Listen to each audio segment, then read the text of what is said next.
At my 6-year wedding anniversary dinner, my husband raised his glass, toasting to being free, single, and searching. While I was still in shock, he handed me a t-shirt with 6 years of disappointment printed on it. His mother raised her glass, his dad smirked. I stood up, took a breath, and made an announcement that left everyone in the restaurant frozen. To being free, single, and searching. The champagne in my glass sloshed as Jake slammed his flute against it. I stared at my husband of 6 years, my body turning to stone as he proclaimed his freedom to the entire restaurant. My anniversary dinner. My public execution. Jake reached under the table and pulled out a gift box with theatrical flair. His mother Barbara's eyes sparkled with cruel anticipation while his father's face twisted into the smirk I'd grown to despise. "Open it, honey," Jake urged, his voice dripping with false sweetness. I had it specially made. My trembling fingers lifted the lid, revealing a folded black t-shirt. As I unfolded it, bold white letters proclaimed, 6 years of disappointment. The restaurant seemed to tilt around me as realization crashed through my body like ice water. This moment, this public humiliation had been the plan all along. Looking back, I should have seen it coming. The cracks in our marriage hadn't appeared overnight, though I'd become adept at ignoring them. Jake had grown increasingly distant over the past year, his late nights at the office multiplying without explanation. Our conversations had dwindled to logistical exchanges about bills and schedules. The spark that had once drawn us together had faded to cold embers. Working late again? I'd asked 3 months earlier, watching him adjust his tie in our bedroom mirror. "Big client," he'd mumbled without meeting my eyes. "Don't wait up." I'd noticed the cologne then, not his usual scent but something new. When he returned past midnight, he'd shower before coming to bed, claiming the office was stuffy. I accepted the explanation because the alternative meant acknowledging our marriage was failing. Our intimacy had evaporated. Jake's touches became perfunctory, his kisses quick pecks lacking any real affection. When I initiated, he'd claim exhaustion or stress, rolling away to scroll through his phone with his back to me. The rejection stung, but I buried it beneath excuses about work pressure and bad timing. On Sundays, when we used to spend lazy mornings making breakfast together, Jake started scheduling golf with his father or networking brunches I wasn't invited to attend. The house grew silent in his absence, and I found myself talking aloud just to hear a human voice. "We should plan something special for our anniversary," I'd suggested 6 weeks earlier, attempting to rekindle something between us. "Sure," he'd agreed with surprising enthusiasm. "I'll handle everything. It'll be memorable." The genuine smile that crossed his face should have warned me. Instead, I felt hopeful for the first time in months, believing he wanted to repair what was broken between us. I discovered the truth while doing laundry. Jake usually emptied his pockets, but that day a crumpled receipt fell out when I tossed his pants into the washing machine. I almost threw it away without looking, but something made me smooth it open. It was from a custom t-shirt shop downtown, dated 3 weeks earlier. The description line read, "Black tee, white print, 6 years of disappointment." My stomach clenched as I read it again, not quite processing what it meant. A joke for a friend? A gag gift for someone else? The date on the receipt aligned with the day Jake claimed to have worked late. I felt the foundation of my world shift beneath my feet. Sitting on the laundry room floor surrounded by dirty clothes, I realized my husband was planning to humiliate me on our anniversary. The thought seemed too cruel to be real, yet the evidence sat in my hand, impossible to misinterpret. That night, I studied Jake across the dinner table, wondering how the man I'd pledged my life to could become this stranger planning my public shame. I searched for hints of the person I'd fallen in love with, but his eyes remained distant, occasionally checking his phone hidden beneath the table. "Everything okay?" he asked, noticing my stare. "Perfect," I lied, matching his false smile with one of my own. The next revelation came from an unexpected source. I'd begun frequenting a small cafe near my office, seeking solace in neutral territory away from our increasingly tense home. Megan, a waitress there, gradually became familiar with my order and my face. "Rough day?" she asked one afternoon, setting down my latte. "Rough year," I admitted, surprising myself with the honesty. Something in my tone must have resonated with her, because she hesitated before asking, "Your last name wouldn't happen to be Collins, would it?" The question startled me. "It is." "Why?" Megan lowered her voice. I also work weekends at Vincenzo's. Your in-laws are regulars. She paused, seeming to weigh her words. I've overheard conversations about you that didn't seem kind. My heart pounded as she explained how she'd served Jake, his parents, and occasionally another woman for dinner many Sundays. The same Sundays he claimed to be golfing or networking.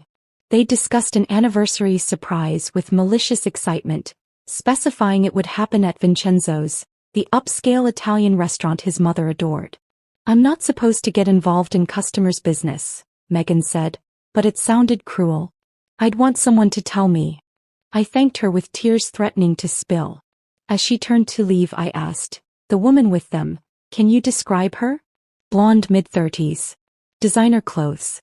She's never there when your husband is, only with your in-laws. Megan hesitated. They call her Diane. Diane. My mother-in-law's personal assistant. The pieces began aligning in a horrifying picture. Instead of confronting Jake, I decided to investigate. Something inside me had hardened, a protective shell forming around the wounded parts of my heart. I deserved to know the full extent of his betrayal before deciding my next steps. I began by checking our credit card statements, finding regular charges at hotels on nights Jake claimed to work late. There were jewelry purchases I'd never received and dinners at restaurants I'd never visited. The paper trail of deceit stretched back further than I'd imagined. One afternoon while Jake was at work, I searched his home office. Hidden in the back of his desk drawer, I found a burner phone containing hundreds of text messages between him and someone saved simply as D. The exchanges were intimate and detailed, including plans for their future together, once the anniversary was handled. They discussed me in clinical terms like a problem to be solved. Jake complained about my cooking, my appearance, even my devotion to him, twisting my loyalty into something pathetic. Reading their conversation felt like being stabbed repeatedly, each message another wound to my already bleeding heart. But beneath the pain, anger sparked. Who was he to judge me? Who were they to plan my humiliation as entertainment? I photographed everything, documenting each betrayal meticulously. Whatever happened next, I wouldn't face it unarmed. Do you have any questions about the process? The divorce attorney asked, sliding a folder of paperwork across her desk. I'd made the appointment impulsively after discovering the burner phone, needing to understand my options.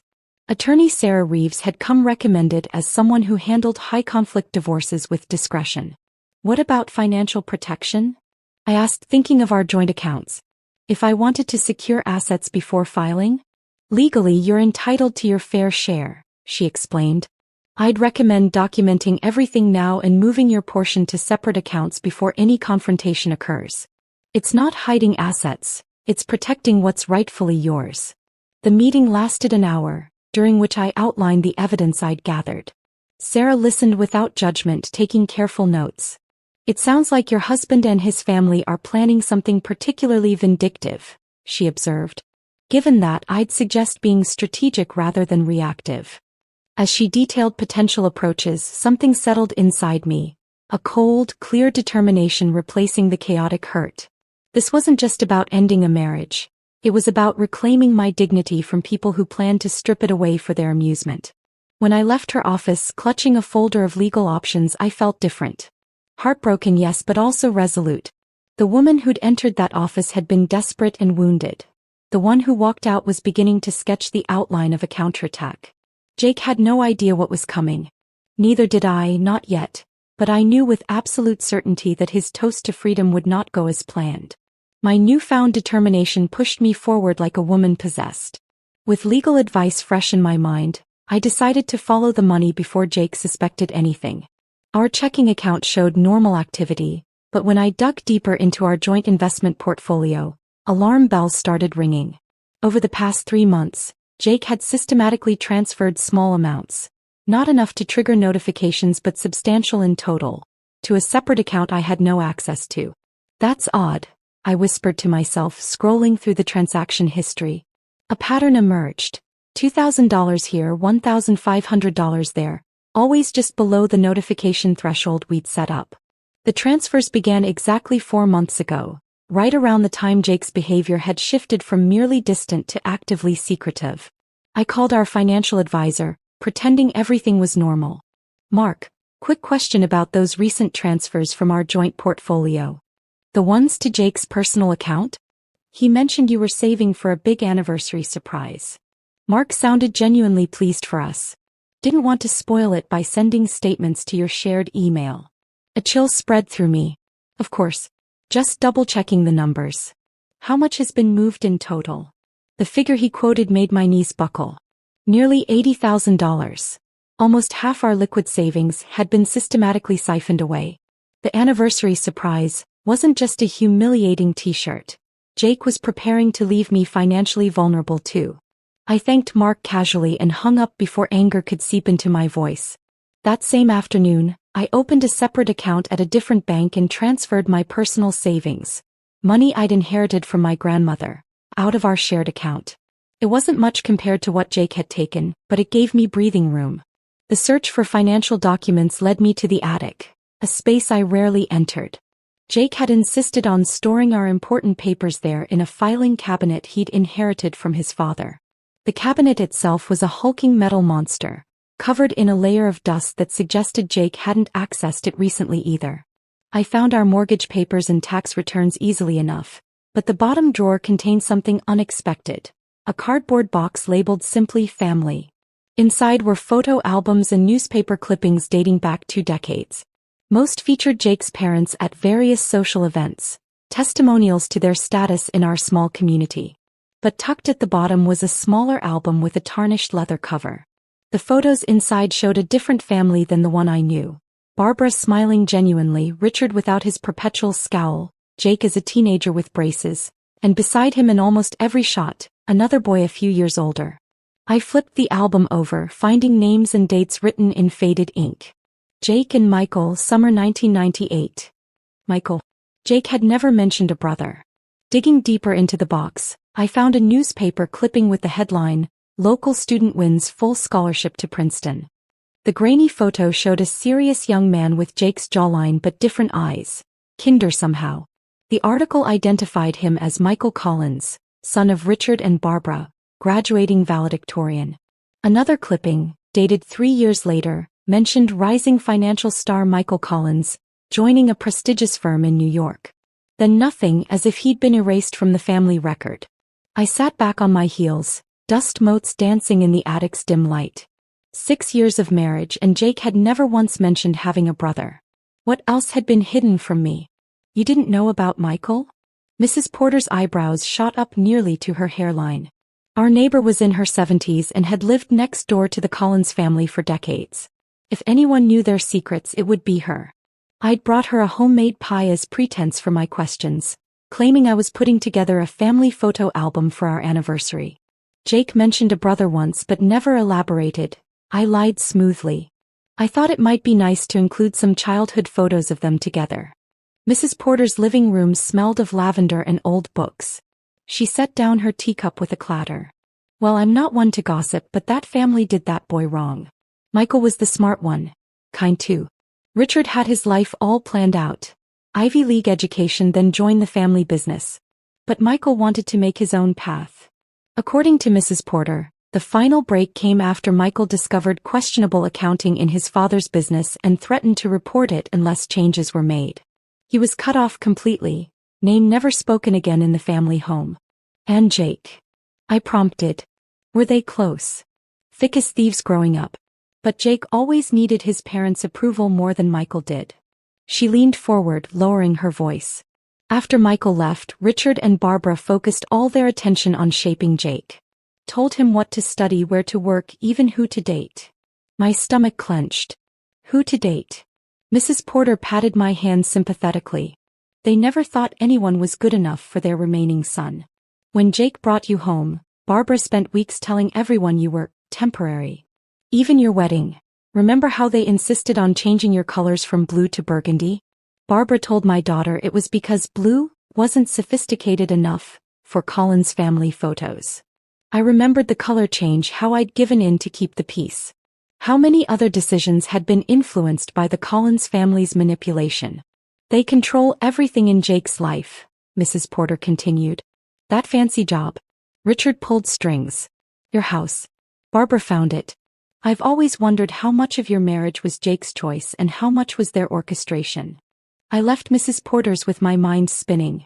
Our entire relationship suddenly felt suspect, potentially just another checkbox in a life planned by Jake's controlling parents. The final piece fell into place 3 days later. I'd been monitoring Jake's emails. His password had remained our wedding date despite my suggestion to change it regularly. Most messages were work-related, but one exchange with his mother made my blood boil. "Everything's set for Saturday," Barbara had written. "Vincenzo's confirms our reservation for 7 p.m. Richard thinks the t-shirt is too much, but I disagree. That girl needs to understand she never belonged in this family." Jake's reply was brief. "T-shirt is fine. Dad will come around when he sees her face." My hands shook with rage. Not only had Barbara orchestrated my public humiliation, but she'd been the one to push for the t-shirt, and Jake had eagerly agreed. A follow-up email included a receipt from Barbara's credit card, payment for the custom shirt I'd discovered earlier, plus a reservation deposit at Vincenzo's. She'd even specified a corner table, for maximum visibility according to her note. I'd spent 6 years trying to please these people, believing their coldness was just their nature. Now I understood the truth. They had never intended to accept me. I wasn't just fighting a failing marriage. I was up against an entire family system designed to control and ultimately discard me. In that moment, the last of my tears dried up. In their place grew something harder, more resolute. If the Collins family wanted war, I would give them one. But I needed an ally. Someone who understood their tactics from the inside. I needed to find Michael Collins. Finding Michael Collins proved easier than I expected. A simple LinkedIn search revealed he worked as a financial consultant in Boston, just 3 hours from our suburb. His profile picture showed a man with Jake's jawline but gentler eyes, dressed in a crisp suit that couldn't quite hide a rebellious edge. No mention of family appeared in his biography, just academic credentials and professional accomplishments. I sent him a message that evening, deliberately vague. "My name is Emma Collins.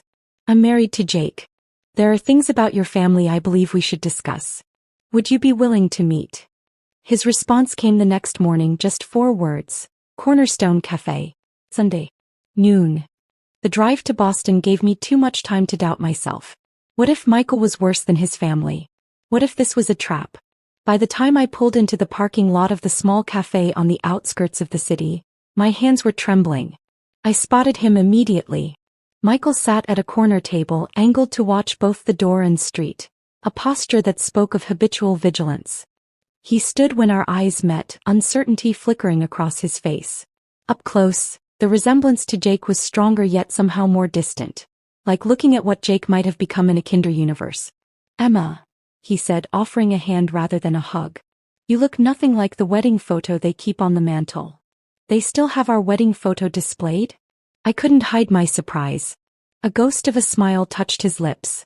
"Barbara points to it whenever she mentions you. Usually while saying something like, 'She was the best Jake could do.'" The casual cruelty shouldn't have shocked me anymore, but it still stung. "You visit them?" "Christmas, every 3 years. Michael gestured toward the chair opposite him. "Enough for appearances, not enough for genuine connection. They accept it because acknowledging my complete absence would raise questions in their social circle." I sat, ordering coffee when the waitress approached. Michael waited until she left before leaning forward. "So, what disaster prompted this meeting?" Jake finally showed his true colors. The directness caught me off guard. I'd planned to ease into the conversation, but Michael's bluntness demanded equal honesty. "He's planning to humiliate me at our anniversary dinner next weekend. Public toast to being free, followed by a t-shirt proclaiming our marriage a disappointment." Kept my voice steady. "I found out he's been moving money out of our accounts. Your mother helped plan the whole thing." Michael's expression didn't change, but something hardened behind his eyes. "Sounds about right. Dramatic public scenes are Barbara's specialty." He studied me. "Most people would just file for divorce and leave.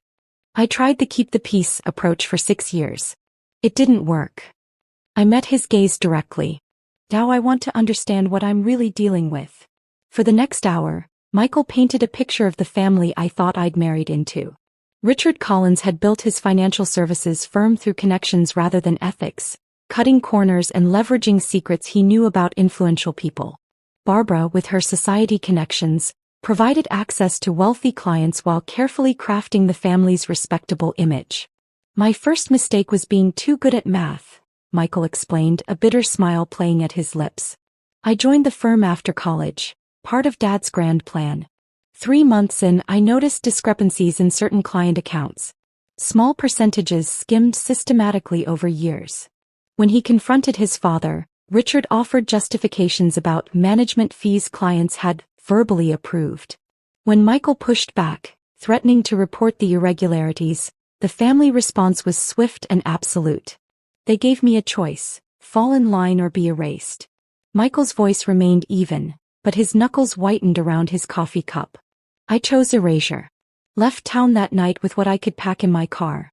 By morning, my bank accounts were frozen, my credit cards canceled, and my name removed from the company website. And Jake? I asked softly. Jake called once about a week later. Said he wanted to understand my side. Pain flashed across Michael's face. Then I heard Dad's voice in the background asking who he was talking to. Jake said no one, and hung up. That was 12 years ago. The casual betrayal felt familiar, echoing Jake's treatment of me. He never mentioned having a brother. Not once in 6 years. Michael nodded as if this confirmed something. Jake was always desperate for their approval. I was the heir, he was the spare, until I wasn't, and he got everything he ever wanted. Including their full attention, which is both a gift and a curse. They controlled everything, I murmured, remembering Mrs. Porter's words. Even who he married. Especially that. Michael's gaze softened with something like sympathy. Let me guess, they introduced you? Barbara probably mentioned how perfect you'd be for Jake within 5 minutes of meeting you. The accuracy sent a chill through me. We'd met at a charity gala Barbara had insisted Jake attend. She'd called me refreshingly unpretentious when Jake introduced us. What I'd taken as a compliment now revealed as calculation. They wanted someone they could control, I realized aloud. Someone grateful to be included in their world who wouldn't ask too many questions. And when you eventually did, the countdown to replacement began. I felt sick. They never saw me as family. I was always temporary. We moved to a small park after the cafe, continuing our conversation on a bench overlooking a pond. The afternoon light softened as Michael shared more about the family dynamics I'd married into. With each story, the pieces of my shattered life seemed to realign into a new pattern. One where I wasn't the failure but the inevitable casualty of a toxic system. I have something you should see, Michael said eventually, retrieving a folder from his messenger bag. After I left, I took certain precautions. Insurance, if you will. The folder contained copies of original partnership documents for Collins Financial. According to the paperwork, the firm had been founded by Richard and his father as equal partners. Upon the grandfather's death, the ownership was meant to be split between Richard and his sons. Dad had the documents rewritten after I left, Michael explained. These are the originals. By law, I still own 25% of the company, and eventually, you and Jake would inherit another 25 upon Richard's death. I stared at the papers, understanding dawning. He cut you out completely.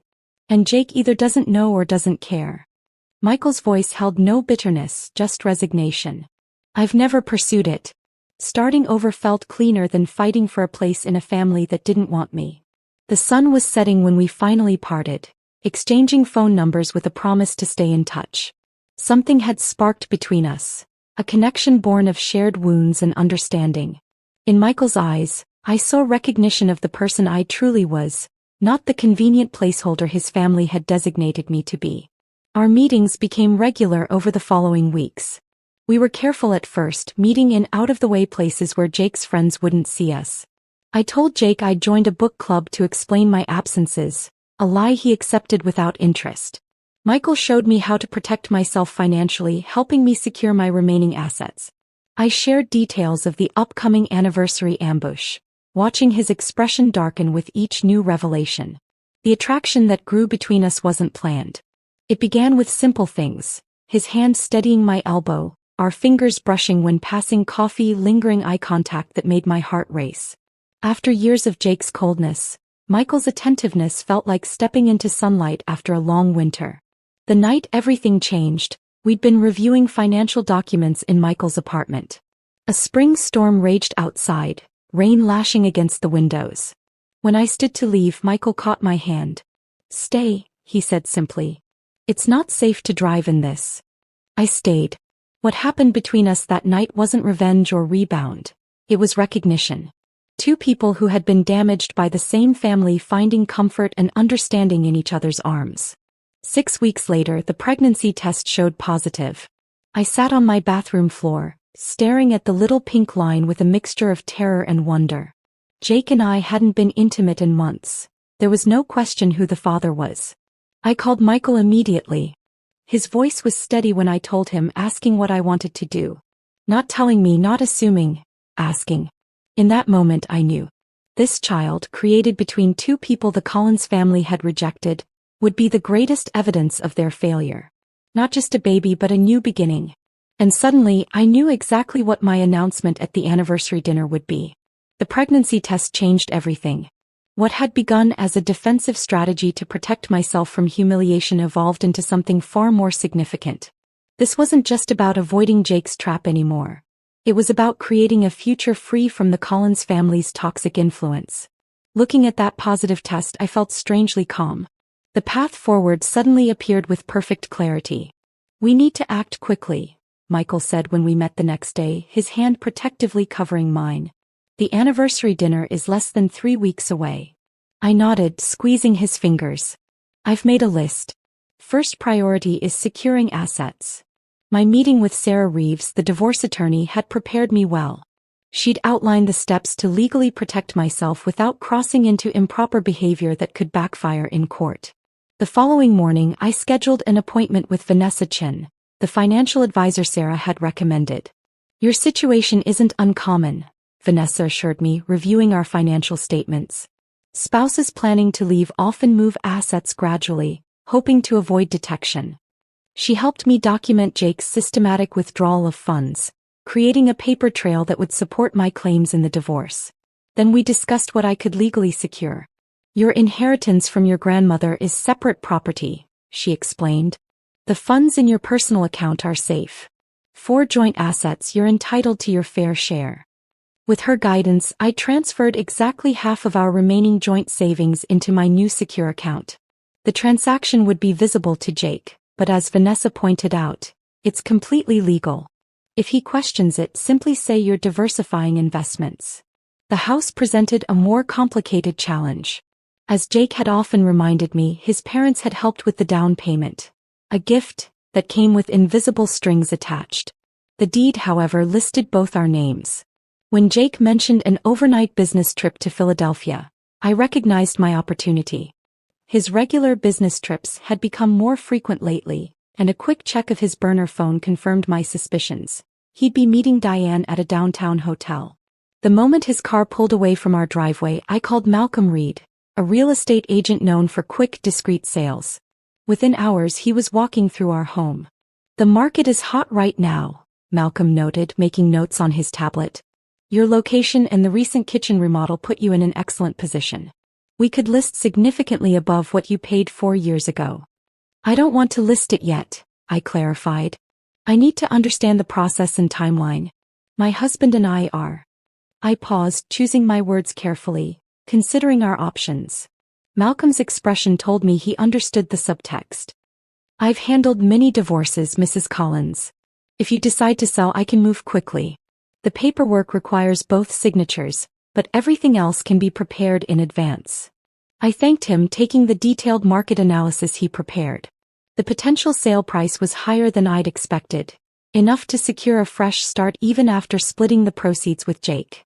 That evening, Michael and I reviewed our progress over dinner at his apartment. "The financial pieces are falling into place," I reported, showing him Vanessa's recommendations and Malcolm's analysis. Michael nodded, pulling out a leather portfolio. "I've been building our case regarding Collins Financial." He spread several documents across the table. "I met with my attorney yesterday. These partnership agreements are legally binding. My father had no right to remove my stake in the company. He'd compiled years of financial records, board meeting minutes and correspondence.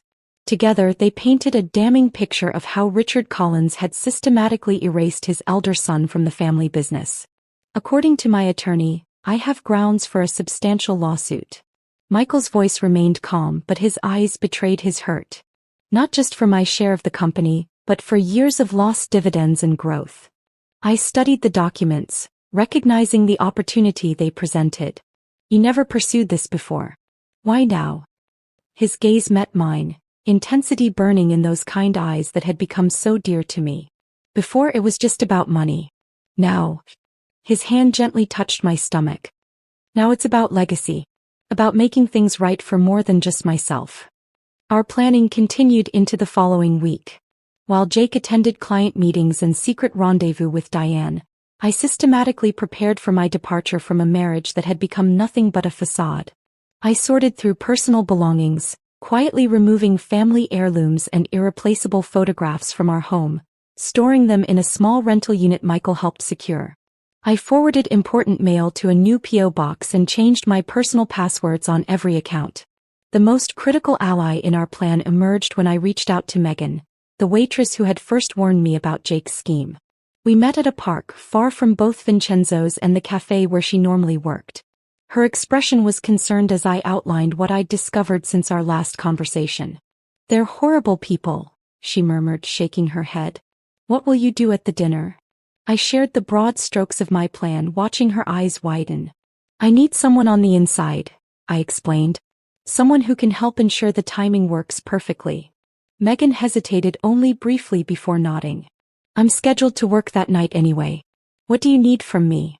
We spent an hour reviewing the layout of Vincenzo's, confirming the table location Barbara had reserved, and planning the exact timing for Michael's entrance. Megan would ensure he remained unseen until my signal, positioning him perfectly for maximum impact. "Practice your speech on me," she suggested when we'd finalized the logistics. "You'll want to get the wording just right." I stood, smoothing my dress nervously, and began rehearsing the words I'd crafted for my public response to Jake's toast. Megan listened intently, offering suggestions to sharpen certain phrases and emphasize key points. "That pause after you mention the pregnancy, hold it longer," she advised. "Let it sink in before you introduce Michael. And make sure to look directly at Barbara when you reveal the documents about the company." We practiced until the words flowed naturally, my voice growing stronger with each rehearsal. By our third run-through, even I was convinced by my performance. "You're going to destroy them," Megan said with quiet satisfaction. "And they deserve every bit of it." The final piece of our plan came together when Michael's attorney confirmed the paperwork was ready. The legal documents asserting his claim to Collins Financial had been professionally prepared, copies made for each family member present at the dinner. Nothing would be officially filed until after our announcement, a courtesy Michael insisted on despite everything his family had done. "I want to see their faces when they realize what's happening," he admitted. "Is that petty of me? After what they've done to both of us?" I squeezed his hand. "I'd call it human." The night before the anniversary dinner, I stood in our bedroom, looking at the dress I'd chosen for the occasion. A deep blue sheath that projected confidence and control, not the burgundy Barbara had pressured me to wear for family events. Jake was working late again, giving me time for final preparations. I packed a small overnight bag with essentials and placed it in my car trunk. All important documents were secured in Michael's apartment, along with the items I truly cared about. Whatever happened tomorrow night, I wouldn't be returning to this house that had never really felt like home. Michael called as I was finishing my preparations. "Are you ready for tomorrow?" His voice held both concern and determination. "As ready as I'll ever be," I answered honestly. "Scared but certain. Remember, whatever happens, we're in this together now." The warmth in his voice steadied me. One way or another, after tomorrow night, they can't hurt either of us again. I thought about the child growing inside me. A new Collins who would never know the manipulation and cruelty of Richard and Barbara, who would be raised with love instead of control. Whatever came next wouldn't be easy, but it would be real. "Tomorrow then," I said softly. "The beginning of the rest." As I hung up, I heard Jake's key in the front door. Taking a deep breath, I prepared to play the unsuspecting wife one final time. Soon, very soon, the masks would come off for good. The day of our anniversary dawned bright and clear. A perfect May Saturday that offered no hint of the storm about to break. Jake had been unusually attentive that morning, bringing me coffee in bed, a gesture so out of character it only confirmed what I already knew. His smile didn't reach his eyes as he reminded me of our dinner reservation. 7 o'clock Vincenzo's, he said, straightening his golf shirt. Mom and Dad are looking forward to celebrating with us. I wouldn't miss it for the world, I replied, matching his false enthusiasm with my own. He left for his pre-anniversary golf game with his father, giving me the day to make final preparations. Michael and I spoke briefly by phone, confirming he understood the timing. Megan texted that she was scheduled for our section of the restaurant. Everything was aligned. At 6:30 I stood before the mirror in our bedroom, smoothing the fabric of my blue dress. My hands trembled slightly as I fastened my grandmother's pearl earrings, the only family heirloom I truly valued. The woman staring back at me looked calm, composed, even beautiful in a way that had nothing to do with makeup or clothing. It was the serenity of absolute certainty. Jake was waiting downstairs, dressed in the charcoal suit I'd once told him was my favorite. Another calculated detail in his performance. "You look nice," he said, his tone suggesting mild surprise. "Thank you. It's a special occasion after all." I smiled, picking up my purse. Inside was everything I needed for tonight. Copies of the financial records, the partnership documents, and a small velvet box Michael had given me yesterday. The drive to Vincenzo's passed in silence, broken only by Jake's occasional comment about traffic or weather. I noticed his knuckles whitening on the steering wheel as we approached the restaurant, his only visible sign of anticipation. Richard and Barbara were already seated at the corner table when we arrived, exactly as Megan had predicted. Barbara wore an expensive burgundy dress, the Collins family color, and a smile that didn't warm her calculating eyes. Richard stood to greet us, his handshake firm and impersonal as always. 6 years, Barbara mused as we settled into our seats. It hardly seems possible. Time flies, I agreed pleasantly. So much has happened since the wedding. Jake signaled for champagne immediately, his knee bouncing nervously under the table. I caught Megan's eye as she approached with menus, her subtle nod confirming everything was set. The first course arrived in a haze of forced conversation. Barbara dominated the table with stories about their recent country club events, while Richard occasionally interjected with comments about the market. Jake kept checking his watch, his attention clearly fixed on some predetermined moment. "Do you remember our wedding toast, Jake?" I asked innocently during a lull. "Your father said something about how marriage was the foundation of legacy." Richard's chest puffed slightly at the mention. "Family is everything. The Collins name stands for something in this town." "Indeed it does," I murmured, thinking of all I'd learned about what exactly that name stood for.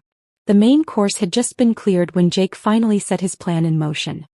He glanced at his father, receiving a slight nod, then tapped his knife against his champagne flute. The sharp ding drew attention from nearby tables, exactly as they'd intended. "I'd like to make a toast," Jake announced, his voice carrying through the restaurant's hushed atmosphere. He stood, glass raised, eyes gleaming with malicious triumph. "To 6 years of marriage." He paused, looking down at me with a smirk. "And to being free, single, and searching." The words hung in the air like poison. Several diners turned to stare, exactly as Barbara had planned with her strategic table selection. Jake reached under his chair and produced a gift box, placing it before me with theatrical flair. "A little anniversary present," he said loudly. "Custom made." Barbara leaned forward eagerly as I opened the box with steady hands. The black t-shirt with its white lettering, 6 years of disappointment, lay folded inside. Richard smirked while Barbara actually chuckled, her eyes darting to nearby tables to ensure they were watching my humiliation. In that moment, with the weight of their cruelty pressing down on me, a strange calm settled over my entire being. This pathetic display, this childish attempt to break me, it suddenly seemed so small compared to the life growing inside me and the future I was about to claim. I stood, smiling genuinely for the first time that evening. The unexpectedness of my reaction caused Jake's smirk to falter. "Thank you for the gift, Jake," I said, my voice clear and steady. "It's actually perfect timing. I've been wanting to make an announcement of my own tonight." Confusion flickered across all 3 Collins faces. This wasn't in their script. First, I want to thank you all for showing me exactly who you are. I lifted my water glass in a mocking toast. For 6 years I tried to be part of this family, never understanding why I always fell short. Tonight's performance finally makes everything crystal clear. Jake's expression morphed from confusion to anger. Sit down, Emma. You're embarrassing yourself. No, Jake. For once, I'm not the one who should be embarrassed. I turned to include the entire table in my gaze. Did you know your son has been systematically moving funds from our joint accounts for months? Preparing for this moment while playing the devoted husband. Barbara's face hardened. This is hardly appropriate dinner conversation. I agree, I interrupted smoothly. Neither is publicly humiliating your daughter-in-law. But since we've abandoned propriety, let's continue with complete honesty. I reached into my purse, withdrawing the first document. I've already secured my half of our assets, including the proceeds from our house, which sold yesterday for significantly above asking price.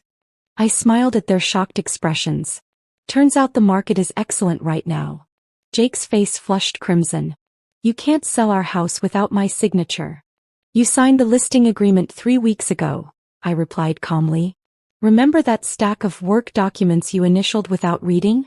You really should be more careful with paperwork. Richard started to rise, but I held up my hand. I'm not finished. There's someone else who deserves to hear this. I looked toward the entrance and nodded. Michael appeared from where he'd been waiting, walking confidently toward our table. The resemblance between the brothers was unmistakable, causing several nearby diners to stare in confusion. Michael, Barbara whispered, her face draining of color.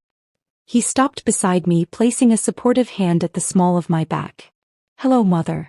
That little brother. It's been a while. The stunned silence that fell over the table was deeply satisfying. Richard recovered first, his voice a harsh whisper. What is the meaning of this? Family reunion, I answered. Long overdue, wouldn't you say? Jake stared at his brother, then at me, comprehension slowly dawning. You and him, you've been getting to know each other, I finished. Comparing notes on the Collins family dynamics. It's been quite illuminating. Michael placed a folder on the table. These are copies of the original partnership agreements for Collins Financial. As you can see, I still legally own 25% of the company, despite Father's creative accounting suggesting otherwise. Richard's face contorted with rage. You have no proof. We have every proof, Michael countered calmly. Bank records, original documents, witness statements. My attorney has prepared everything for filing first thing Monday morning.